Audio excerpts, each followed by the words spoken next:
Le Seigneur soit avec vous. Et avec votre esprit. Évangile de Jésus-Christ selon saint Luc. Gloire à toi, Seigneur. En ce jour-là, Marie se mit en route et se rendit avec empressement vers la région montagneuse, dans une ville de Judée. Elle entra dans la maison de Zacharie et salua Élisabeth. Or, quand Élisabeth entendit la salutation de Marie, l'enfant tressaillit en elle. Alors Élisabeth fut remplie d'Esprit Saint et s'écria d'une forte voix: Tu es bénie entre toutes les femmes, et le fruit de tes entrailles est béni.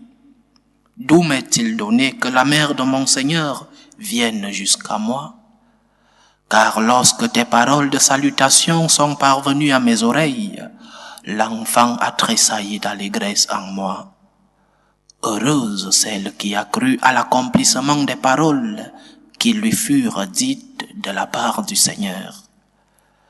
Acclamons la parole de Dieu. Louange à toi, Seigneur Jésus. Saint Bernard, dans l'une de ses homélies, l'une de ses nombreuses homélies sur la Vierge Marie, faisait un jeu de paroles, un jeu de mots entre paroles en minuscule et paroles en majuscule, un petit jeu de mots pour que nous comprenions l'évangile d'aujourd'hui. Il parlait de la parole en minuscule comme la parole prononcée par la Vierge Marie, et la parole en majuscule comme le Verbe fait chair, Jésus lui-même, Dieu, le Dieu incarné.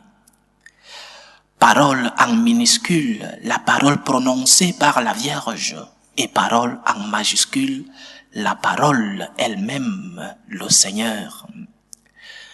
La parole en minuscule, la parole de la Vierge, c'est le fiat.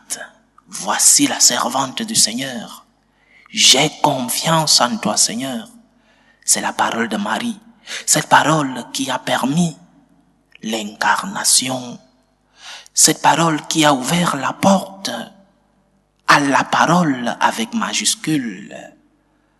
Le fiat de Marie a permis à Dieu de se faire homme. C'est par la parole en minuscule que la parole en majuscule est entrée au monde. C'est par la parole en minuscule que la parole en majuscule s'est fait chair. Et le Verbe s'est fait chair et il a habité parmi nous. Mais ce Verbe a demandé la permission. Ce Verbe fait chair, cette parole en majuscule, a demandé pour se faire chair une parole en minuscule, le oui de la Vierge Marie, le j'ai confiance de la Vierge Marie. Mais confiance, oui, confiance. La confiance est un élément important dans notre foi. J'ai confiance en Dieu, j'ai confiance. Mais posons-nous une question, ou alors deux questions en une. En qui ai-je confiance? Qui? En qui peux-je avoir confiance? Et après, en quoi peux-je avoir confiance? En qui peux-je avoir confiance? Pouvons-nous faire confiance aux hommes? Bien sûr que oui. La confiance est naturelle en l'être humain. Lorsque nous naissons, nous sommes des tout petits bébés et inconsciemment nous faisons déjà confiance, non seulement à nos parents, à ceux qui sont autour de nous, mais aussi en la nature elle-même. Inconsciemment nous faisons confiance et lorsque nous grandissons, nous continuons de faire confiance. Par exemple, le lien du mariage est un lien de confiance entre deux personnes. Mais poussons la question un peu plus loin. Pouvons-nous faire totalement confiance aux personnes? Pouvons-nous faire pleinement confiance aux personnes? Parce que parfois, les personnes nous trahissent. Parfois, les personnes nous arnaquent. Parfois, nous sommes escroqués par des personnes en qui nous avons déposé notre confiance. Alors, en qui pouvons-nous faire confiance? Le seul en qui je dépose complètement et totalement ma confiance, c'est en Dieu. Il ne m'a jamais trahi. Le Seigneur ne m'a jamais trahi. Il a toujours accompli ses paroles dans ma vie. Le Seigneur ne m'a jamais trahi. Et il est digne. Il mérite de toute ma confiance. Je m'abandonne en Dieu aveuglement. Il mérite ma confiance. Parce qu'il m'a déjà montré que je peux lui faire confiance. Parce qu'il m'a déjà montré qu'il ne pourra jamais me trahir. Donc, confiance en qui? En Dieu, totalement. Et oui, confiance aux hommes. Nous devons faire confiance aux hommes pour vivre même dans la société, dans des choses aussi simples qu'aller acheter une baguette de pain, je sais pas, à la boulangerie. C'est une confiance que nous faisons. Mais la confiance totale de ma foi, je la dépose en Dieu. Seul Dieu a le droit de recevoir de moi toute la confiance.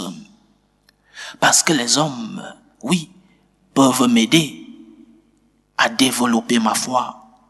Mais seul Dieu a le droit de recevoir toute la confiance que je lui dois. Je lui dois toute la confiance. Donc, première question. En qui déposons-nous notre confiance? En Dieu. D'abord en Dieu. Et en Dieu totalement. Abandonne-toi en Dieu. C'est le fiat de Maria. C'est la parole en minuscule. C'est le fiat de notre mère, la Sainte Vierge Marie. Elle n'a pas compris totalement les plans du Seigneur. Mais elle a dit, voici la servante. Voici la servante. Je ne comprends pas tous les plans du Seigneur. Et Dieu m'a permis de comprendre certains plans parce qu'il m'a doté d'une intelligence. Mais il m'a aussi doté d'un cœur. Le cœur a ses raisons que la raison elle-même ignore. Parfois, les choses que nous ne comprenons pas dans la vie, nous devons les comprendre avec le cœur. Le cœur. Donc, je fais confiance en Dieu. Parce que même quand ma raison refuse de lui faire confiance, mon cœur me dit, fais confiance au Seigneur. Écoute ce que le Seigneur te dit. Donc nous avons deux grandes motivations pour faire confiance en Dieu. La motivation et la raison de notre intelligence. Et la motivation et raison de notre cœur.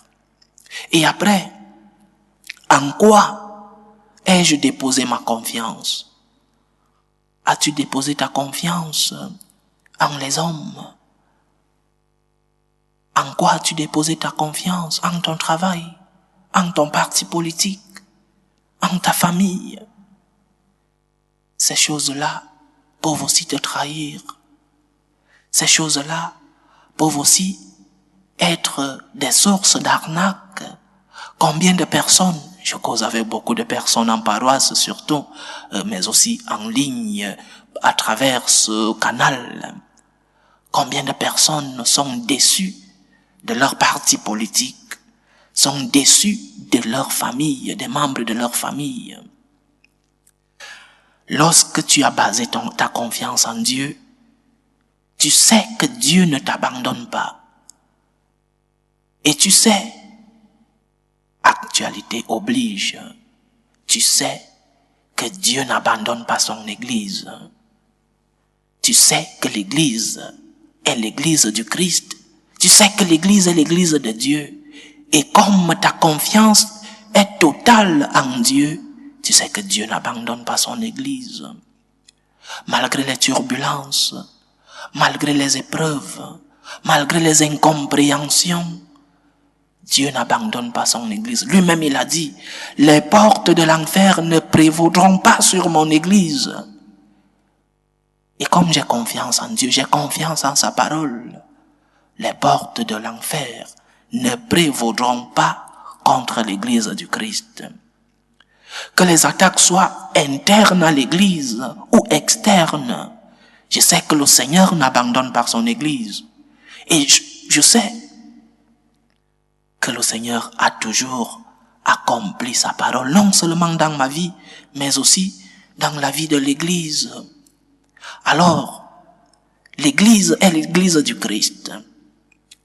Je suis pas chrétien pour une personne, oui. Mes parents m'ont baptisé, m'ont montré le chemin de l'église, oui. Il y a des prêtres, des évêques qui ont eu un impact dans notre foi, des papes. Mais tu n'es pas chrétien pour le pape. Tu n'es pas chrétien pour le prêtre. Tu n'es pas chrétien parce que tes parents t'ont baptisé. Tu es chrétien pour le Christ lui-même. Le Christ est le fondateur et le propriétaire de notre église. J'ai confiance au Christ. Je sais que les hommes peuvent me trahir. Je sais que les hommes peuvent être, peut-être inconsciemment, contre le Christ lui-même. Qui suis-je? Mais j'ai basé ma confiance au Seigneur. Voici la servante du Seigneur. Et l'évangile d'aujourd'hui finit avec une très belle phrase. Heureuse celle qui a cru à l'accomplissement des paroles qui lui furent dites de la part du Seigneur. Heureux es-tu lorsque tu crois aux paroles du Seigneur. Heureux es-tu. Heureux es-tu lorsque tu as basé ta confiance en le Seigneur. Et une des paroles du Seigneur pour son Église, c'est que les portes de l'enfer ne prévaudront pas contre son Église. L'Église est l'Église du Christ. Et moi j'ai confiance au Christ. Je sais que son Église est entre de bonnes mains, entre ses mains divines. Je sais que c'est lui qui conduit son Église. Alors, Seigneur, j'ai confiance en toi. Jésus, j'ai confiance en toi. Seigneur, je sais que les attaques, les difficultés, les doutes de l'actualité dans ton Église, je ne suis que membre de ton Église. Je sais, Seigneur, que tu continues de diriger la barque, que tu continues de diriger ton Église. Alors, chers frères et sœurs, l'Église est du Christ.